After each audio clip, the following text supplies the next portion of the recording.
No, really. Up the chimney. Impossible for one person to do by themselves. Virtually almost impossible for an outside person, one, to do it. It's going to have to be two or more assailant. Hey guys and gals, it's your buddies Drew and Ralphie with Living History's Mysteries and Ferocious Feline Productions. You know, one of the really cool things about looking back into history and the mysteries that exist in the world is you're always finding these little tidbits, these really weird stories. Some of them are easily explained, some of them not so easily. One of the biggest questions that not only myself, but others have is how do over 600,000 people disappear annually, completely gone, off the grid, not to be seen. They vanish without a trace. Their bank accounts are untouched, their credit cards are untouched. They just disappear. Some of them are eventually found. Others, sadly enough, several are never heard from again.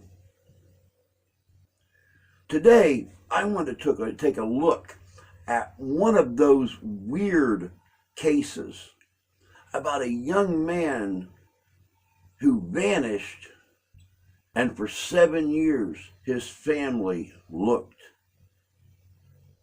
And by a fluke, he was found sadly deceased. But where he was found and how he was found is the mystery. Today we're going to listen to a story from Bryce from Atlanta, Georgia. Esoteric Atlanta. While she tells us about this strange case and the circumstances around it. Check this out. This is good.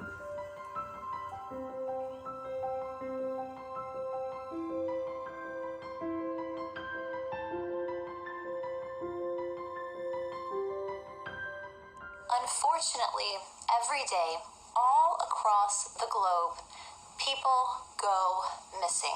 Some people go missing as an act of choice to restart a new life, but most of the time when people go missing, it's because of a nefarious action, a murder, or a trauma, where the body is gone. The bank accounts are not touched, the credit cards are not used. And most of the time, when a body is recovered and can be examined and identified, all the puzzle pieces to the mystery of the person's disappearance are answered. But today, the case that we're going to look at, the discovery of the body in some ways caused more questions. And even though there is an official report on how the victim died, most people who look at this case question that report. Woodland Park, Colorado is a sleepy bedroom town about 17 miles outside of Colorado Springs, Colorado. With a population at only around 7,500, Woodland Park seems like the perfect place to raise a family. With its motto being the city above the clouds, Woodland Park, Colorado is also a great getaway for people who work in the hustle and bustle of Colorado Springs. In 2008, Joshua Maddux was an 18-year-old kid living in Woodland Park, Colorado. Although his parents were divorced, Joshua lived with his father Mike and his two sisters.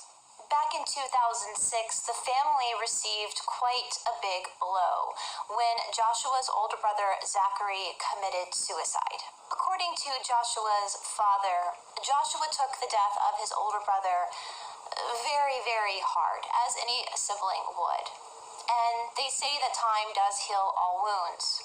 But with something like that, I don't know if time can ever totally heal the wounds. However, by 2008, by all accounts, Joshua was back to his old self. Joshua was a free spirit. He seemed to be very, very creative. He was a lover of music. Joshua was also a lover of nature, and he was known to take long nature walks by himself. Now, being in Colorado, I don't blame him. Colorado is one of the most beautiful states in our nation.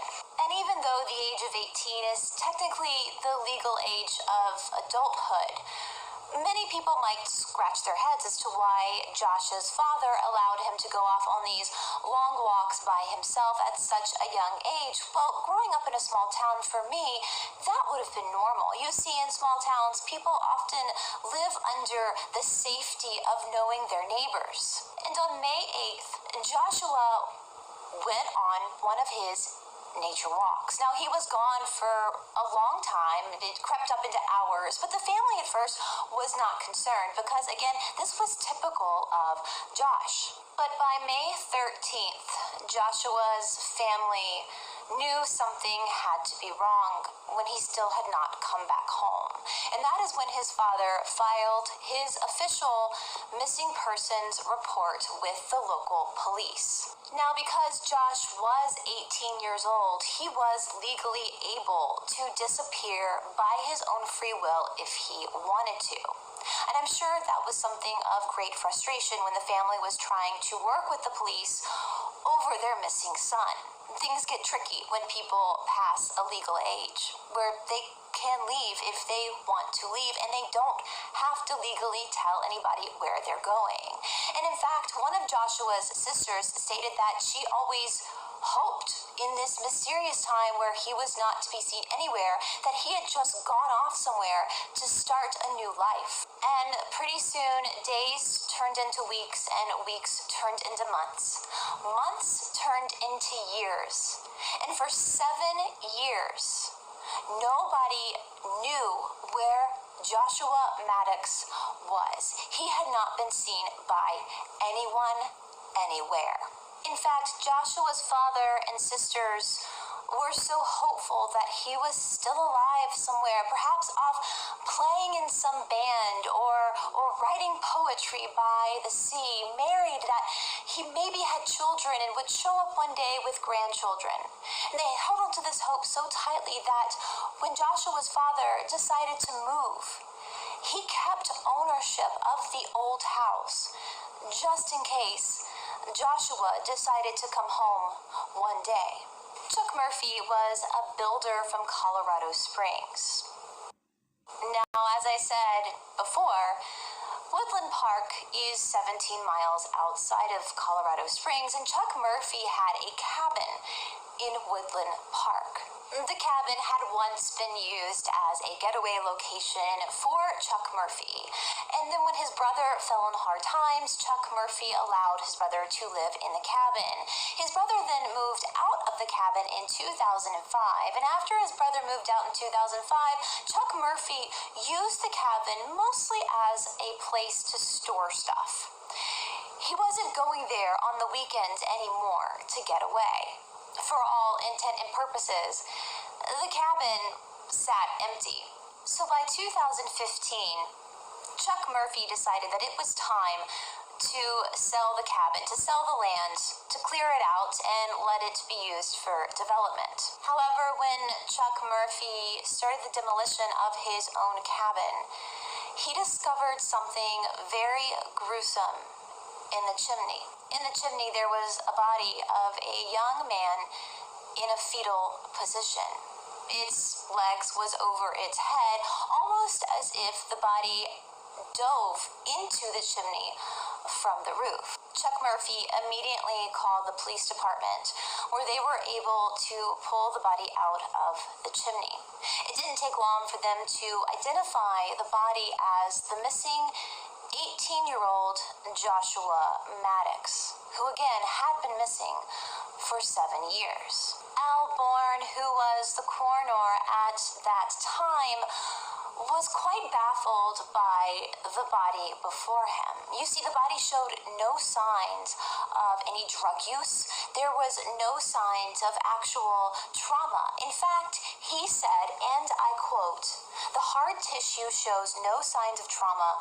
There were no broken bones, no knife marks. There were no bullet holes. There are so far no answers to several things. It is all very confusing." The coroner did say that Joshua Maddux had died a very slow death. Unfortunately, the cabin was placed back away from the road, so even if Joshua had cried out for help, nobody would have heard him. This also explains why nobody smelled the smell of death. He was too far back for anybody to really notice. Now, the cabin itself was only less than a mile from Joshua Maddux's home. So whatever happened to Joshua Maddux probably happened very early on in his walk. Now, when the coroner tried to get to know Joshua Maddux to try to figure out what was happening, it was very clear that to him that Joshua had no signs of any mental disabilities that would have led him to put himself in a chimney. Again, there was no sign of drug use and no sign of actual clinical depression. Of course, Joshua had been very distraught over the suicide of his older brother 2 years prior, but to put himself in a chimney, there were no other indications that this would be something Joshua would do to himself. Another oddity to the case for the coroner was that Joshua had taken his clothes off. He was found in a thermal undershirt. Now, here in Georgia, we're in the Sun Belt, so we don't really wear thermal undershirts. But I do know from times that I have been in Colorado, either visiting or snow skiing or something, that is common, that even in May, it might still be chilly enough outside where he would have to wear something under his clothes just to keep him warm. So that was peculiar, that he had taken off his jeans and his top and his shoes and his socks and folded them nicely in the cabin, and then somehow went to the roof and went down into the chimney head first and put himself into a fetal position where he eventually died of suffocation and hypothermia. This death was a slow death. It didn't happen instantly. He was stuck like that for a while. Another oddity to the case that Chuck Murphy pointed out to the police was that the breakfast bar, which had been attached to the wall, had been pulled off of the wall and placed in front of the fireplace as if it was placed there as a barrier so that Joshua, who was in the fireplace, could not get out. Nonetheless, with all this weird evidence, on September 28th, 2015, the case was ruled an accidental death. I guess they believed that boys will be boys, and that maybe this free spirit of this 18-year-old kid accidentally got himself killed by trying to explore this cabin. Well, one person in particular was not happy with this finding, and that again was Chuck Murphy, the owner of the cabin. He was dead set that something nefarious had happened to Joshua Maddux, that this was a murder. This was a homicide. This was not an accidental death. He pointed out to the police, the coroner, again, that there was something else in the chimney that would have stopped Joshua Maddux from getting into the chimney from the roof. You see, he had wrought irons and mesh put up in order to keep wild animals out. Well, with these iron bars in the chimney and this mesh, there's no way that Joshua, even though going head first without his feet, would have been able to get past the iron bars to end up where he eventually ended up, in the fireplace. Now, the way that these iron poles were set up in the chimney and the mesh, that's common. We even have that down here in Georgia. In fact, my father had a cabin up in the Alabama mountains on a lake, and we had stuff like that to protect the house from wild animals getting in through the chimney. So I don't know why the police didn't even think about this. The only thing the police said back to Chuck Murphy is that when they looked into the fireplace, they didn't see the iron poles or the mesh. And Chuck Murphy quickly responded that because they were doing demolition, the iron poles and the mesh had already been taken out before the body was discovered. However, when the murder happened, or when the accidental death happened 7 years ago, the iron rods and mesh were very much in place in the chimney.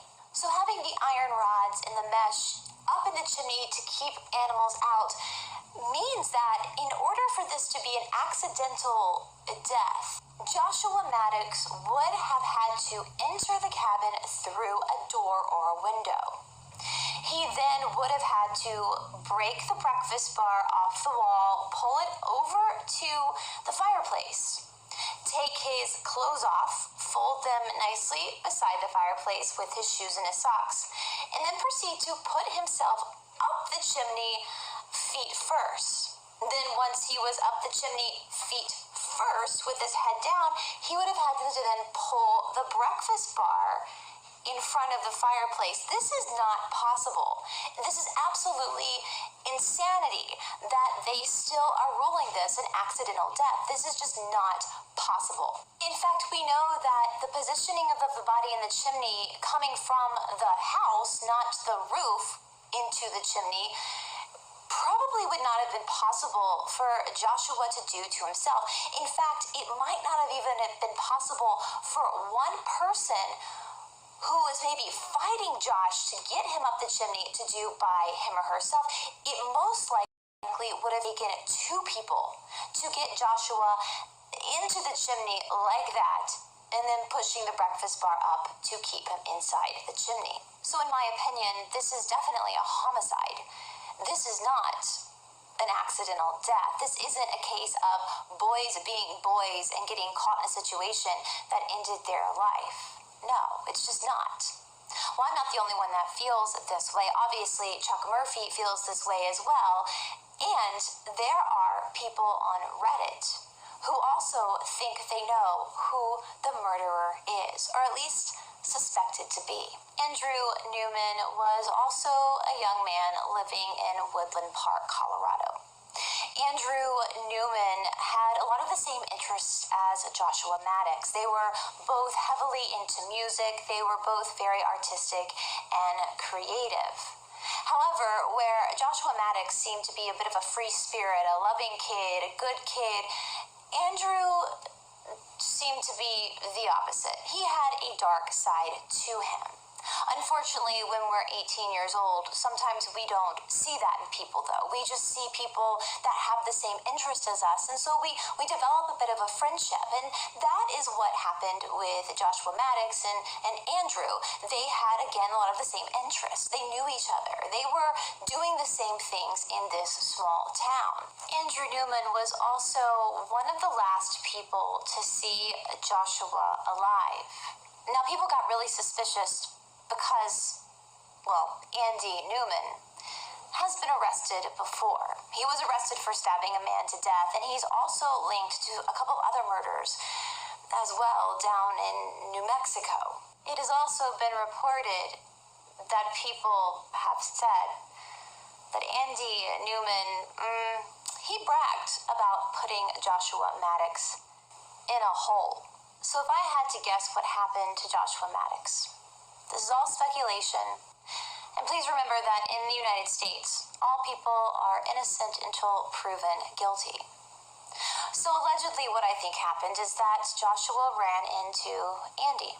And they started talking and they saw this cabin and they went up to explore this cabin. Now, I don't think that Joshua was murdered by Andy for any reasons like jealousy or anything like that. I just think Andy has a lot of mental problems. I think that he probably is allegedly a serial killer. Was Joshua his first victim?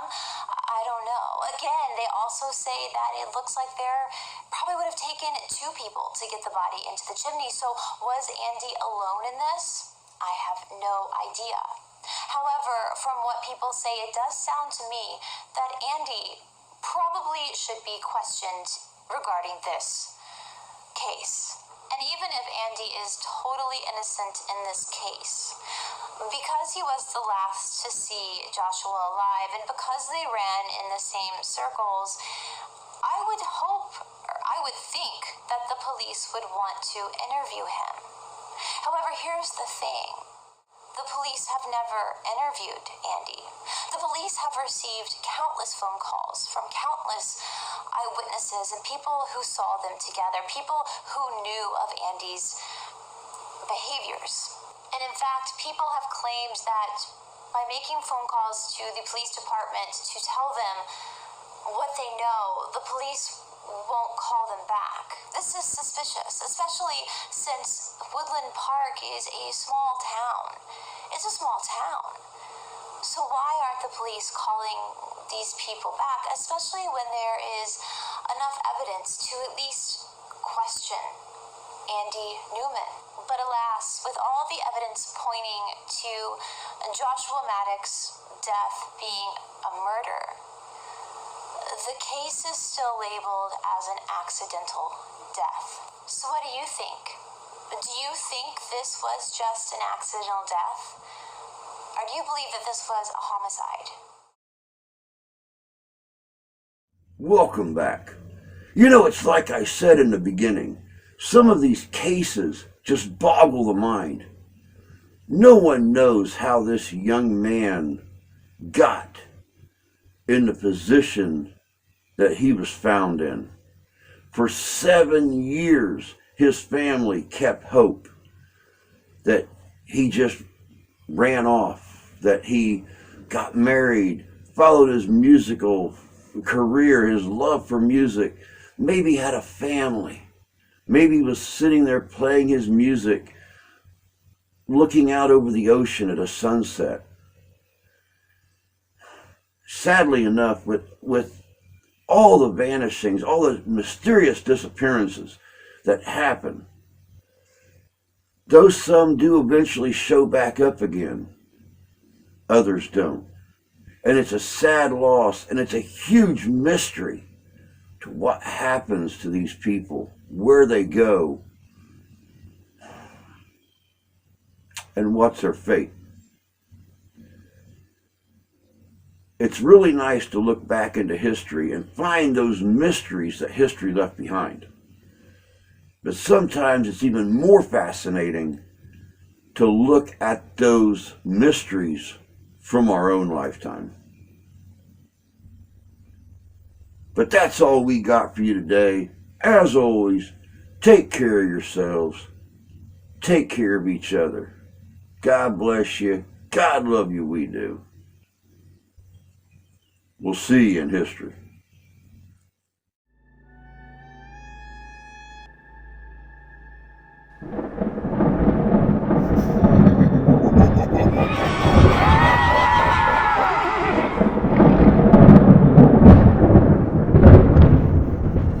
Backed by popular demand, the first Ghostorama of 2023 is happening Saturday, June 3rd at the Eden Springs Park, 793 M139 in Benton Harbor, Michigan. There'll be paranormal groups, Ghostbusters, spooky vendors, live local bands, an after-hours ghost tour, a killer car show, food trucks, disc jockey, and much, much more. It's all happening June 3rd, 2023 at Eden Springs Park at 793 M139 in Benton Harbor, Michigan. Check out the free outdoor market from 1 to 7 and the after hours ghost tour from 9 to 11 p.m. From the legendary Sea of David religious encampment. It's all happening June 3rd, 2023 at Eden Springs Park in Benton Harbor, Michigan. Be there, or, well, you know.